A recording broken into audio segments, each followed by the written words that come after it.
बच्चों, क्या हाल चाल। Very good morning. तो मैं कुशल राज मिश्रा, आपका फेवरेट केमिस्ट्री एजुकेटर। लेकिन उससे पहले मुझे आप लोग एक बात बताओ, आपने एग्जाम दिया, एग्जाम का रिजल्ट आया, और जैसे आपने रिजल्ट देखा, आपने देखा यार केमिस्ट्री में आए मेरे 99 परसेंटाइल, मजा आ गया, कितना अच्छा लगेगा है। और ओवरऑल परसेंटाइल मिला के अगर 99 98 परसेंटाइल आ गई तो एनआईटी पक्की हो जाएगी। तो बिल्कुल, हाँ बिल्कुल सही आपने सुना।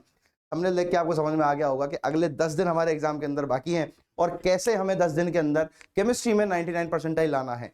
एक सेशन हमारा पूरा हो चुका है, दूसरा सेशन हमारी आंखों के सामने तैयार है। 2 अप्रैल से पेपर चालू है बेटा आपके। तो चलिए अपन शुरू करते हैं फटाफट से। बहुत लंबा वीडियो इसको नहीं रखेंगे, फटाफट जो चीजें हैं इंपॉर्टेंट वो बताऊंगा, क्योंकि एक बार पहले सबने सारे बच्चे एग्जाम दे चुके हैं, दूसरा टाइम सबके लिए है, सबको मालूम है क्या क्या चीजें पढ़नी है, कैसे कैसे पढ़नी है। मेन जो मोस्ट चीजें हैं उन पर बात करेंगे जल्दी से जल्दी और फटाफट अपना काम कंप्लीट करेंगे। सही है। सबसे पहली इंपॉर्टेंट चीज अगर मैं बात करूं तो केमिस्ट्री में अगर मार्क्स लाने हैं, रसायन विज्ञान में अगर मार्क्स लाने हैं बेटा, तो इंपॉर्टेंट हो गई है एनसीईआरटी। क्यों इंपॉर्टेंट हो गई है? क्योंकि एनसीईआरटी में इस बार जो देखा गया है, गौर से सुनना और समझना, एनसीईआरटी से लगभग 95% सिलेबस तो क्या कहूंगा, 95% क्वेश्चंस है ना, जेई मेन में देखने को मिले हैं। जिन्होंने पेपर डिस्कशन देखा है, जिन्होंने पेपर एनालिसिस देखा है, उन सारे बच्चों को मालूम होगा कि भैया इस बार का जो केमिस्ट्री का पेपर था टोटली एनसीईआरटी बेस्ड था। इक्का दुक्का तिक्का सवाल होगा जो कि उससे बाहर गया होगा, अन्यथा कोई भी सवाल आपका एनसीईआरटी से बाहर नहीं था। Point number 1। Point number two, PYQ very important भैया, पीवाईक्यू वेरी इंपॉर्टेंट भैया। अगर पीवाईक्यूज बहुत ढंग से करे हैं पेपर प्रेडिक्टर के अंदर या सिलेक्शन एक्सप्रेस के अंदर या जो भी हमारी सीरीज चल रही है उनके अंदर, तो आपको देखने को मिलेगा कि यार सेम टाइप ऑफ क्वेश्चन का रिपीटेशन है कहीं ना कहीं। तो इसका मतलब पीवाईक्यू भी वेरी वेरी इंपॉर्टेंट है भैया। अगर कर लेते हो अच्छे से तो 10 दिन के अंदर 99 परसेंटाइल लाना कोई बहुत बड़ी बात नहीं है, क्योंकि आपको क्वेश्चनों का अंदाजा लग जाएगा कि क्वेश्चन किस तरीके का आ रहा है, किस तरीके से मुझे उसको डील करना है, किस तरीके से उस पर काम करना है। सबसे इंपॉर्टेंट बात यह है। अब इसके बाद सुनना मेरी बात को, सर आपने तो कह दिया एनसीईआरटी से 95% क्वेश्चन आ रहे हैं, तो क्या सब कर सकते हैं? जी नहीं। जिन्होंने फर्स्ट अटेम्प्ट तक बढ़िया तैयारी करी है, उसके बाद जो तैयारी को छोड़ा नहीं है, 10 दिन में 99 परसेंटाइल उनके लिए है, उनके लिए नहीं है। जो अब ये सोचेंगे सर अब तो हम पढ़ना चालू करेंगे, बेसिक से कैसे पढ़े, तो उनके लिए वीडियो बिल्कुल नहीं है भैया। बात समझ में आ गई? ये उन बच्चों के लिए है जिन्होंने जी तोड़ मेहनत करी है और उसके बाद ये चाहते हैं कि हाँ यार अब पहले अटेम्प्ट में मेरे मार्क्स थोड़े से अच्छे थे, मान लो साहब तुम्हारी परसेंटाइल थी 96 95, लेकिन यार मैं तो इसको इंप्रूव करके 99 लेके जाना चाहता हूँ, चाहती हूँ। मान लो किसी की परसेंटाइल थी 91 92, तो सर हम इसे इंप्रूव करके 99 लेके जाना चाहते हैं। ये उन बच्चों के लिए है। क्यों? क्योंकि केमिस्ट्री का बहुत अच्छा रोल आपको वहां पर देखने को नजर आ जाएगा बड़े आसानी से।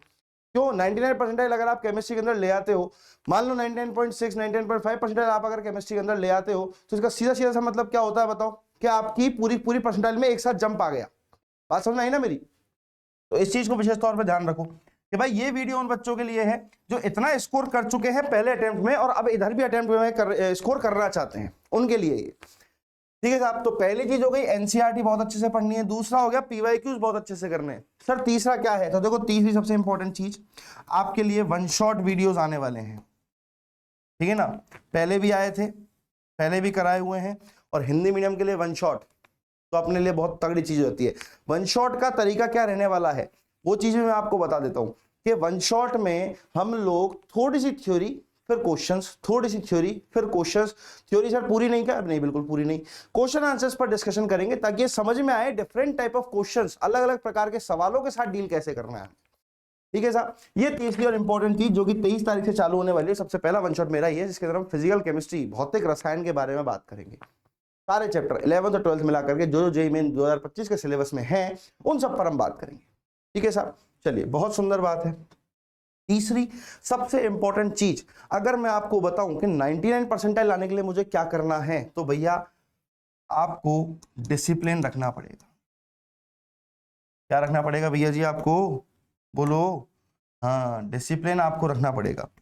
अगर आपने डिसिप्लिन होकर के पढ़ाई नहीं करी इन 10 दिनों के अंदर, मैं फिर से बता देता हूं, एनसीईआरटी की थ्रू आउट रीडिंग लगाओ, पीवाईक्यूज बहुत अच्छे से करो। पीवाईक्यूज करने के लिए सिलेक्शन एक्सप्रेस हमारा जो कोर्स चल रहा है उस पर आप जाकर डील कर सकते हैं, आप उस पर देख सकते हैं, आसानी से आपको समझ में आएंगी चीजें। इस तरीके से वन शॉट वीडियोस आने वाले हैं, आप उनको देख सकते हैं। पहले के जो वीडियोस हैं उनको देख सकते हैं। पेपर प्रेडिक्टर जैसे क्वेश्चंस हमने पहले कराए हुए हैं, उसमें से एज इट इज क्वेश्चंस उठ करके आप उनको देख सकते हैं। सारी चीजें आपके बिल्कुल फेवर में होंगी अगर आपने एक बार पहले ढंग से तैयारी की हुई है तो। अगर आपने कच्ची पक्की तैयारी भी की हुई है तो 99 परसेंटाइल ना सही तो 95 94 तो आराम से ले आओगे। केमिस्ट्री के पेपर ईजी आ रहे हैं, ये सबसे बड़ी बात है। सबसे बड़ी बात पता है क्या है कि ये जो पेपर आ रहा है ना केमिस्ट्री का, भाई साहब ये इजी आ रहा है, इजी। केवल एक शिफ्ट के अंदर इसको मॉडरेट किया गया, केवल एक शिफ्ट के अंदर, और वो भी इजी टू मॉडरेट ही रहा, मॉडरेट टू हार्ड नहीं गया किसी भी वजह से, ठीक है ना। वो भी कैसा रहा, इजी टू मॉडरेट ही रहा, एनसीईआरटी बेस्ड रहा। बार बार कह रहा हूं एनसीईआरटी को बहुत अच्छे से पढ़ लो, एक भी चीज छोड़ो मत। अगर तुमने एनसीईआरटी से कोई भी चीज छोड़ी है तो मान लो हो सकता है क्वेश्चन वहीं से अटक रहा है। जैसे मैं आपको कुछ एग्जांपल देता हूं, आपका भी ऐसा माइंड ब्लोन अप हो जाएगा। कैसे, जैसे इलेक्ट्रोकेमिस्ट्री से मैं बात करूं तो इलेक्ट्रोकेमिस्ट्री में एक ऐसी चीज है जो केमिस्ट्री में नहीं, उसमें एनसीईआरटी में नहीं दे रखी है, जिसको अपन कहते हैं बेटा फ्रॉस्ट आरेख, है ना। फ्रॉस्ट आरेख जिसे अपन कहते हैं, फ्रॉस्ट डायग्राम जिसे हम कहते हैं, फ्रॉस्ट डायग्राम से क्वेश्चन देखने को मिल ही रहा है ऑलमोस्ट। ऐसा मान लो हर 2 में से 1 शिफ्ट के अंदर इसका क्वेश्चन देखने को मिला है। नर्स इक्वेशन, नर्स समीकरण से क्वेश्चन मिलता है। रासायनिक बलगतिकी से बात कर लूं तो जो पूर्णांक निकटतम पूर्णांक वाले सवाल है वहां पर सवाल देखने को मिल रहे हैं। ऑर्गेनिक केमिस्ट्री से अगर बात कर लूं, कार्बनिक रसायन से, तो आपको ऐसा मान लो कि कन्वर्जन्स मिल रहे हैं जिसमें आप बदलना होता है, एक अभिकर्मक को दूसरे उत्पाद के अंदर बदलना है, इस प्रकार के सवाल, और एक से ज्यादा मल्टीपल कन्वर्जन। कैसे बेटा, मल्टीपल कन्वर्जन आपको देखने को मिल रहे हैं। तो मल्टीपल कन्वर्जन देखने को मिल रहे हैं, इसका मतलब छोटी छोटी चीजें। अच्छा, पीएच में क्या बदलाव हो जाएगा इस अभिक्रिया में, पीएच चेंज होगा कि नहीं होगा, पीएच पर क्या फर्क पड़ेगा, ऐसी चीजें भी आपको देखने को मिल रही हैं। अभिक्रिया से देख करके बताओ, तब आपको उत्पाद पता होगा तो आप बता दोगे, है ना। जैसे कोल में अभिक्रिया होती है, उसके अंदर जो उत्पाद होता है वी कार्बोक्सिलीकरण में, वो NaOH होता है बेटा। तो जब NaOH बनेगा तो इसका मतलब पीएच जो है वो क्षारीय की तरफ बढ़ना चाहिए, तो पीएच बढ़ेगा। तो ये सीधी सी बात है, इसके अंदर कोई कैलकुलेशन नहीं लगानी है हमें। ऐसे ही आपसे क्षारकता का क्रम, अम्लीयता का क्रम, कार्ब धनायन का स्थायित्व, कार्ब ऋणायन का स्थायित्व, ये ऐसे सवाल हैं जो जेईई लगातार पूछ रहा है एनटीए आपसे, और आपको इन पर फोकस करना है।